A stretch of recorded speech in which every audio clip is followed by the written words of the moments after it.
питерском метро произошел взрыв совсем недавно. Есть погибшие, пострадавшие. И в начале нашей встречи я хочу выразить слова самого искреннего сожаления, сочувствия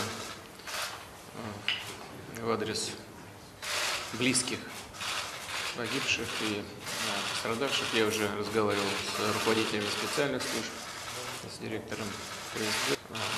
Правоохранительные органы и специальные службы работают, сделают все для того, чтобы выявить причины случившегося, дать полную оценку того, что произошло. Ну а городские власти, если потребуется, и федеральные, предпримут все необходимые меры для того, чтобы оказать поддержку